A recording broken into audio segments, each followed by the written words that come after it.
बिस्मिल्लाहिर्रहमानिर्रहीम। आज हम डिस्कस करेंगे shielding effect and effective nuclear charge. Shielding effect क्या चीज़ होता है और इफेक्टिव न्यूक्लियर चार्ज के साथ इसका क्या ताल्लुक है। तो सबसे पहले हम एटम के बारे में डिस्कस करते हैं कि एटम क्या चीज़ होता है। इसके बारे में हम ऑलरेडी डिस्कस कर चुके हैं कि एटम में हमारे साथ दो पार्ट्स होते हैं। एटम में कितने पार्ट्स होते हैं? हमारे साथ टू पार्ट्स होते हैं। एक होता है न्यूक्लियस और दूसरे होते हैं शेल। ये हमारे पास सपोज एक एटम है, ये इसका न्यूक्लियस है और यहाँ पर ये शेल्स है। न्यूक्लियस के अंदर प्रोटॉन और न्यूट्रॉन मौजूद होते हैं, जबकि शेल में इलेक्ट्रॉन रिवोल्यूशन करते हैं अराउंड द न्यूक्लियस। यहाँ पर इलेक्ट्रॉन क्या करते हैं? रिवोल्यूशन करते हैं around the nucleus.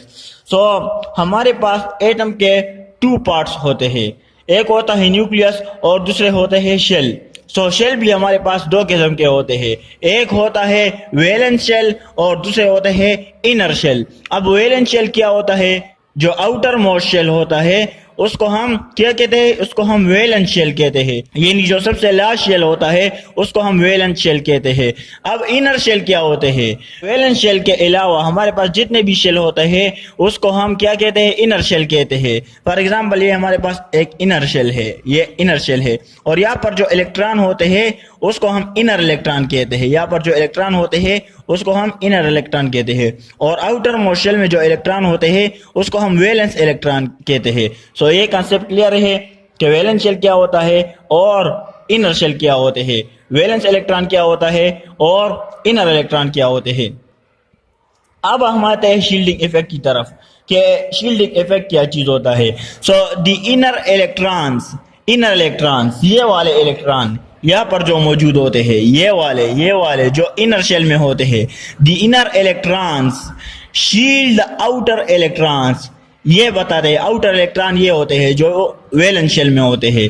The inner electron shield outer electron from the nuclear charge. अब चार्ज कहाँ पर होते हैं? न्यूक्लियस के अंदर होता है। प्रोटॉन चार्ज कहाँ पर होता है? न्यूक्लियस के अंदर। Nuclear charge and reduce the hold of the nucleus. और क्या करते हैं? इनर इलेक्ट्रॉन क्या करते हैं? शील्ड करते हैं आउटर इलेक्ट्रॉन को फ्रॉम द न्यूक्लियर चार्ज से and reduce the hold of the nucleus. और जो न्यूक्लियस का होल्ड होता है इलेक्ट्रॉन पर उसको कम कर देता है ऑन दीज वैलेंस इलेक्ट्रॉन। जो लास्ट शेल में जो इलेक्ट्रॉन होते हैं उस पर न्यूक्लियस का होल्ड कम कर देते हैं ये inner electron. So this effect is called shielding effect. इस इफेक्ट को हम शील्डिंग इफेक्ट भी कहते हैं और स्क्रीनिंग इफेक्ट भी कहते हैं। अब इस डिफिनीशन का पूरा मतलब क्या हुआ कि हमारे साथ जो इनर इलेक्ट्रॉन होते हैं ये इनर इलेक्ट्रॉन है। ये क्या है? ये हमारे पास जो इनर शेल में मौजूद होते हैं उसको हम इनर इलेक्ट्रॉन कहते हैं। ये इनर इलेक्ट्रॉन क्या करते हैं? ये आउटर इलेक्ट्रॉन को रिपेल करते हैं, क्योंकि यहाँ पर भी नेगेटिव चार्ज है, यहाँ पर जो इलेक्ट्रॉन मौजूद होते हैं, और यहाँ पर भी नेगेटिव चार्ज होता है, यहाँ पर जो इलेक्ट्रॉन मौजूद होते हैं। तो ये एक दूसरे को रिपेल करते हैं। लेकिन जो यहाँ पर न्यूक्लियस में पॉजिटिव चार्ज मौजूद होते हैं वो स्ट्रांग होता है, उसकी अट्रैक्शन स्ट्रांग होती है as compare to this repulsion. So ये इलेक्ट्रॉन को अपनी तरफ अट्रैक्ट करने की कोशिश करता है ये न्यूक्लियस, और ये जो इनर इलेक्ट्रॉन होते हैं ये इसको रिपेल करने की कोशिश करते हैं। तो यहाँ पर हमारे साथ एक शील्ड बन जाता है इन इलेक्ट्रॉन की वजह से, इनर इलेक्ट्रॉन की वजह से हमारे पास एक शील्ड बन जाता है। यहाँ पर जो शील्ड जो पर्दा बन जाता है उसको हम शील्डिंग इफेक्ट कहते हैं। ये प्रोटेक्ट करते हैं इन इलेक्ट्रॉन को फ्रॉम न्यूक्लियर चार्ज। सो इस इफेक्ट को हम कहते हैं शील्डिंग इफेक्ट। यहाँ पर डिफिनीशन दोबारा देख लेते हैं। The inner electrons shield the outer electron. Inner electron जो न्यूक्लियस के करीब होते हैं ये इलेक्ट्रॉन, और ये आउटर इलेक्ट्रॉन है, ये आउटर इलेक्ट्रॉन है। इनर इलेक्ट्रॉन इसको शील्ड करते हैं। सो इस इफेक्ट को हम कहते हैं शील्डिंग इफेक्ट। अब इसका ट्रेंड क्या है पीरियड्स में और ग्रुप्स में? पीरियडिक टेबल में इसका ट्रेंड देखते हैं। सो trend of shielding effect in periodic table. Shielding effect in groups. अब ग्रुप में क्या होता है? ये इंक्रीज होता है या डिक्रीज होता है? Shielding effect increase when we move from top to bottom in the periodic table. जब हम टॉप से बॉटम की तरफ आते हैं यानी ग्रुप में, तो यहाँ पर हमारे साथ शील्डिंग इफेक्ट इंक्रीज होता है। शील्डिंग इफेक्ट के साथ क्या होता है? इंक्रीज होता है। अब ये कैसे इंक्रीज होता है, इसका रीजन क्या है, इसको हम यहाँ पर डिस्कस करते हैं। यहाँ पर हमारे साथ फर्स्ट ग्रुप के एलिमेंट मौजूद है, हाइड्रोजन है, लिथियम है, सोडियम है, पोटाशियम है। ये हमारे पास फर्स्ट ग्रुप के एलिमेंट मौजूद है। यहाँ पर एक शेल है, क्योंकि जो ग्रुप होते हैं वो रिप्रेजेंट करते हैं वैलेंस इलेक्ट्रॉन को, और जो पीरियड होते हैं वो रिप्रेजेंट करते हैं नंबर ऑफ शेल को। जो पहले पीरियड में एलिमेंट होगा वहां पर एक शेल होगा, जो दूसरे पीरियड में होगा वहां पर 2 शेल होंगे, इसी तरह 3 शेल होंगे और 4 शेल होंगे। हाइड्रोजन का एटॉमिक नंबर 1 है, यहाँ पर एक शेल है और हमने इलेक्ट्रॉन यहाँ पर प्लेस किया है। यहाँ पर लिथियम का एटॉमिक नंबर 3 है और यहाँ पर 2 शेल है। इसी तरह सोडियम का एटॉमिक नंबर 11 है, तो पहले शेल में 2 इलेक्ट्रॉन, दूसरे शेल में 8 इलेक्ट्रॉन और वैलेंस शेल में सिर्फ 1 इलेक्ट्रॉन आता है। इसी तरह हमारे साथ फिर आता है पोटाशियम, इसके 4 शेल होते हैं, क्योंकि ये 4 पीरियड से बिलोंग करता है और इसका एटॉमिक नंबर हमारे पास 19 है, तो यहाँ पर 19 इलेक्ट्रॉन होंगे। पहले शेल में 2, दूसरे शेल में 8, फिर 8 और फिर 1, तो ये हमारे पास 19 बन जाते हैं। अब शील्डिंग इफेक्ट किस तरह इंक्रीज होता है, ये सवाल है। From top to bottom shielding effect किस तरह इंक्रीज होते हैं, क्योंकि हमारे पास यहाँ पर आप लोग देख सकते हैं कि नंबर ऑफ शेल इंक्रीज हो रहे हैं, नंबर ऑफ शेल इंक्रीज होते हैं। तो जब नंबर ऑफ शेल इंक्रीज होते हैं, यहाँ पर ये दूसरा शेल, यहाँ पर ये 3 शेल आ जाते हैं, यहाँ पर ये 4 शेल आ जाते हैं। तो जब नंबर ऑफ शेल इंक्रीज होते हैं तो नंबर ऑफ इनर इलेक्ट्रॉन भी इंक्रीज होते हैं। जब इनर शेल इंक्रीज होते हैं तो इनर इलेक्ट्रॉन भी हमारे पास इंक्रीज होते हैं, और जितने हमारे पास ज्यादा इनर इलेक्ट्रॉन होते हैं तो हमारे पास शील्डिंग इफेक्ट फिर ज्यादा हो जाती है। यहाँ पर शील्डिंग इफेक्ट कम है, यहाँ पर शील्डिंग इफेक्ट इससे ज्यादा है, यहाँ पर शील्डिंग इफेक्ट इससे भी ज्यादा है और इससे भी ज्यादा है, क्योंकि यहाँ पर नंबर ऑफ इनर इलेक्ट्रॉन ज्यादा है इससे, और यहाँ पर नंबर ऑफ इनर इलेक्ट्रॉन ज्यादा है इससे। So number of shells increases. पहला रीजन क्या है, नंबर ऑफ शेल हमारे पास इंक्रीज होते हैं। यहाँ पर आप लोग देख सकते हैं, यहाँ पर हमारे पास सिर्फ 1 शेल है, यहाँ पर हमारे पास 2 शेल है, यहाँ पर हमारे पास 3 और यहाँ पर 4, तो नंबर ऑफ शेल इंक्रीज होते हैं। पहला रीजन ये है कि शील्डिंग इफेक्ट ग्रुप में क्यों इंक्रीज होता है। दूसरा रीजन क्या है, number of inner electron increase होते हैं। यहाँ पर आप लोग देख सकते हैं कि number of inner electron increase होते हैं। जब नंबर ऑफ शेल इंक्रीज होते हैं तो नंबर ऑफ इनर इलेक्ट्रॉन भी हमारे साथ इंक्रीज होते हैं। इसी तरह हमारे पास ये रीजन है कि शील्डिंग इफेक्ट क्यों इंक्रीज होता है ग्रुप में। So shielding effect increases down the group. So ये इसका एक सिंपल रीजन है। अब हम डिस्कस करते हैं शील्डिंग इफेक्ट इन पीरियड्स, के पीरियड में शील्डिंग इफेक्ट के साथ क्या होता है।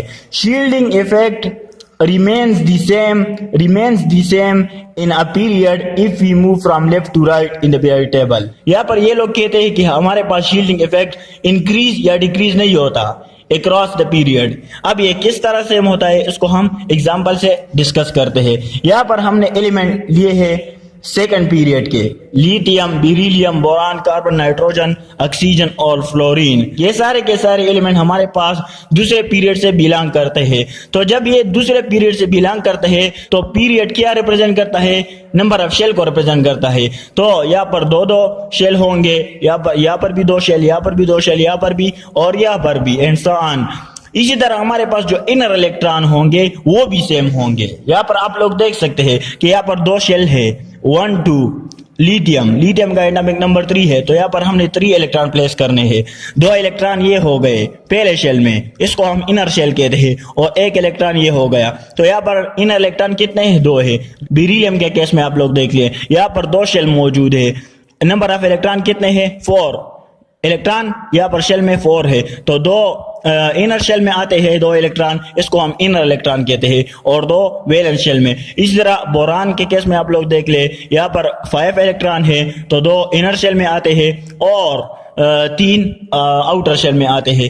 तो इसी तरह आप लोग कार्बन में, नाइट्रोजन में, ऑक्सीजन में और फ्लोरीन में देखते जाए तो आप लोगों को एक ट्रेंड नजर आएगा। क्या ट्रेंड, कि पहले शेल में आप लोगों के पास सिर्फ 2 इलेक्ट्रॉन होते हैं।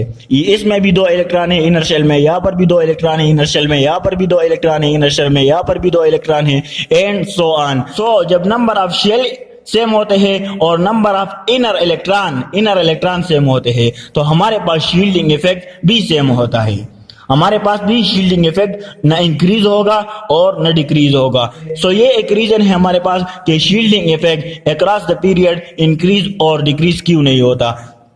यहाँ पर रीजन हमारे पास मौजूद है कि atomic number increase across the period. Atomic number तो इंक्रीज होता है, number of shell remain the same, number of inner electron remain the same. इसके बारे में हमने ऑलरेडी पढ़ लिया है। So shielding effect remain same across the period, ये इसका रीजन है कि shielding effect across the period same क्यों होता है। अब हम डिस्कस करते हैं इफेक्टिव न्यूक्लियर चार्ज के बारे में। ये इसके साथ एक रिलेटेड टॉपिक है, इफेक्टिव न्यूक्लियर चार्ज। इसको हम कैपिटल Z और स्मॉल EFF से रिप्रेजेंट करते हैं। अब इफेक्टिव न्यूक्लियर चार्ज होता क्या है? वो चार्ज जो इफेक्टिव हो, नेम से ये इंडिकेट करता है। लेकिन अब हम इसको डिफाइन करेंगे कि ये होती क्या चीज है।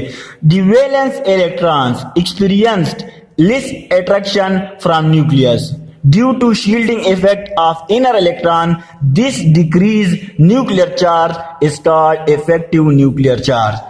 अब ये इस डिफिनीशन में कहता क्या है कि जो हमारे पास वैलेंस इलेक्ट्रॉन होते हैं, यहाँ पर ये क्या है, ये वैलेंस इलेक्ट्रॉन है, ये लेस अट्रैक्शन फील करता है फ्रॉम न्यूक्लियस। ये हमारे पास इसका न्यूक्लियस है। ये लेस अट्रैक्शन क्यों फील करता है ये valence electron? Because of inner electron. यहाँ पर इनर इलेक्ट्रॉन मौजूद होते हैं। तो जो इनर इलेक्ट्रॉन होते हैं ये न्यूक्लियस का फोर्स ऑफ अट्रैक्शन अपनी तरफ माइल करने की कोशिश करते हैं, अपनी तरफ अट्रैक्ट करने की कोशिश करते हैं। यहाँ पर इस वैलेंस इलेक्ट्रॉन तक न्यूक्लियर का जो एक्चुअल फोर्स ऑफ अट्रैक्शन पहुंचना चाहिए था वो नहीं पहुंच पा रहा। क्यों नहीं पहुंच पा रहा? इन वैलेंस इलेक्ट्रॉन की वजह से, इन वैलेंस इलेक्ट्रॉन की वजह से। So this decrease nuclear charge, ये जो चार्ज यहाँ पर नहीं पहुंच पा रहा इन वैलेंस इलेक्ट्रॉन की तरफ, तो इसको हम कहते हैं इफेक्टिव न्यूक्लियर चार्ज। एक आसान सिंपल सी डिफिनेशन करते हैं कि इफेक्टिव न्यूक्लियर चार्ज हमारे साथ वो चार्ज है, यहाँ पर ये क्या करता है, फोर्स ऑफ अट्रैक्शन लगा रहा है। इन इलेक्ट्रॉन पर भी फोर्स ऑफ अट्रैक्शन लगा रहा है न्यूक्लियस, और वैलेंस इलेक्ट्रॉन पर भी फोर्स ऑफ अट्रैक्शन लगा रहा है। लेकिन ये इनर इलेक्ट्रॉन क्या करते हैं, सारा का सारा फोर्स ऑफ अट्रैक्शन अपनी तरफ माइल करने की कोशिश करते हैं। सो यहाँ पर जो चार्ज पहुंचना चाहिए था इस वैलेंस इलेक्ट्रॉन की तरफ वो नहीं पहुंच पा रहा। सो इस इफेक्ट को, यहाँ पर जो इफेक्ट प्रोड्यूस हो रहा है किसकी वजह से, इनर इलेक्ट्रॉन की वजह से, इसको हम कहते हैं इफेक्टिव न्यूक्लियर चार्ज। यहाँ पर हम एक और डिफिनीशन डिस्कस करते हैं, net positive charge experience by an electron in a poly electronic atom. अब पॉली इलेक्ट्रॉनिक एटम क्या होता है? वो एटम जिसमें दो या दो से ज्यादा इलेक्ट्रॉन मौजूद होते हैं शेल में, तो इसको हम पॉली इलेक्ट्रॉनिक एटम कहते हैं। अब इसका जो मैथमेटिकल रिलेशन हमारे पास है वो है ZEFF is equal to Z minus S।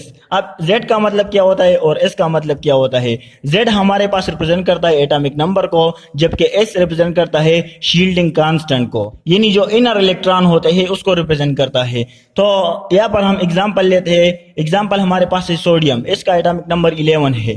तो ZEFF is equal to Z minus S। Atomic number क्या है? ये एटॉमिक नंबर को रिप्रेजेंट करता है 11, और नंबर ऑफ इनर इलेक्ट्रॉन कितने हैं? सो 10 है, 1 2, और यहाँ पर 1 2 3 4 5 6 7 8, तो 2 और 8 हमारे पास 10 इनर इलेक्ट्रॉन है। सो 11 माइनस 10 हमारे पास जो इफेक्टिव न्यूक्लियर चार्ज आता है वो 1 आता है। इस तरह हमारे पास क्लोरीन के केस में क्लोरीन का एटॉमिक नंबर 17 है।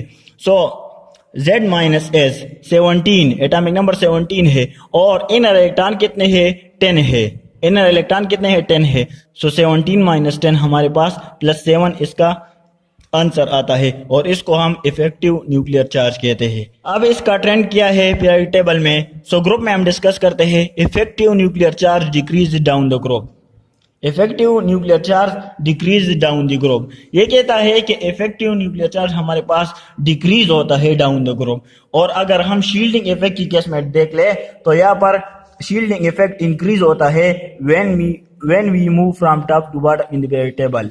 शील्डिंग इफेक्ट इंक्रीज होता है जबकि हमारे पास इफेक्टिव न्यूक्लियर चार्ज डिक्रीज होता है डाउन द ग्रुप। अब इसका रीजन क्या है? Atomic number increase. पहला रीजन ये है कि हमारे पास एटॉमिक नंबर इंक्रीज होता है। दूसरा रीजन क्या है? Number of inner electron also increase. ये इफेक्टिव न्यूक्लियर चार्ज डिक्रीज होता है। क्यों डिक्रीज होता है? एटॉमिक नंबर इंक्रीज होता है। नंबर ऑफ, जब एटॉमिक नंबर इंक्रीज होता है तो नंबर ऑफ इनर इलेक्ट्रॉन भी इंक्रीज होंगे। सो इसी वजह से हमारे पास शील्डिंग इफेक्ट इंक्रीज होता है। जब शील्डिंग इफेक्ट इंक्रीज हो जाता है तो इफेक्टिव न्यूक्लियर चार्ज हमारे पास डिक्रीज होता है। अब ये केस है, हमारे पास सोडियम का यहाँ पर एग्जाम्पल मौजूद है।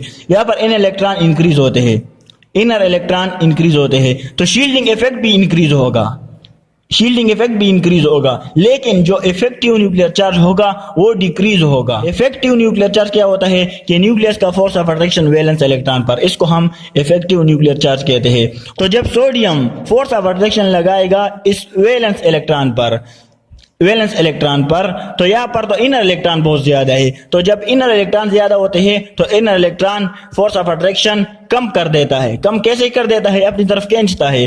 तो यहाँ पर जो न्यूक्लियर चार्ज पहुंचना चाहिए था वो नहीं पहुंच पा रहा, तो इसी वजह से हमारे पास इफेक्टिव न्यूक्लियर चार्ज डिक्रीज होता है और शील्डिंग इफेक्ट इंक्रीज होता है। इन पीरियड में इसका ट्रेंड क्या है? Effective nuclear charge increase across the period. हमारे पास पीरियड टेबल में जो हॉरिजॉन्टल रोज होते हैं इसको हम पीरियड कहते हैं, वहां पर इफेक्टिव न्यूक्लियर चार्ज इंक्रीज होता है। अब कैसे इंक्रीज होता है? Because increasing atomic number. पहला रीजन ये है कि हमारे पास एटॉमिक नंबर इंक्रीज होता है, तो जब एटॉमिक नंबर इंक्रीज होता है तो नंबर ऑफ प्रोटॉन भी इंक्रीज होंगे और number of inner electron remain constant, क्योंकि शेल हमारे पास कांस्टेंट होते हैं, क्योंकि शेल हमारे पास, यहाँ पर आप लोग देख सकते हैं कि जब हम पीरियड में जाते हैं तो हमारे पास एटॉमिक नंबर तो इंक्रीज होता है 4, 5, 6, लेकिन जो शेल होते हैं वो कांस्टेंट होते हैं। तो जब शेल कांस्टेंट होते हैं तो हमारे पास इनर इलेक्ट्रॉन भी सेम होंगे, तो जब इनर इलेक्ट्रॉन सेम होते हैं तो शील्डिंग इफेक्ट भी कांस्टेंट होगा, so effective nuclear charge increase होगा। यहाँ पर इफेक्टिव न्यूक्लियर चार्ज इंक्रीज होगा। कैसे इंक्रीज होगा? यहाँ पर आप लोग देख सकते हैं कि यहाँ पर दो इनर इलेक्ट्रॉन है और न्यूक्लियस का जो फोर्स ऑफ अट्रैक्शन है वो यहाँ पर इंक्रीज होगा। इन वैलेंस इलेक्ट्रॉन पर फोर्स ऑफ अट्रैक्शन इंक्रीज होगा क्योंकि इनर इलेक्ट्रॉन बहुत ही कम है, सिर्फ दो इनर इलेक्ट्रॉन मौजूद है, तो इसी वजह से हमारे पास इफेक्टिव न्यूक्लियर चार्ज इंक्रीज होता है when we move from left to right in the periodic table. So this is all about shielding effect and effective nuclear charge. Okay, thanks.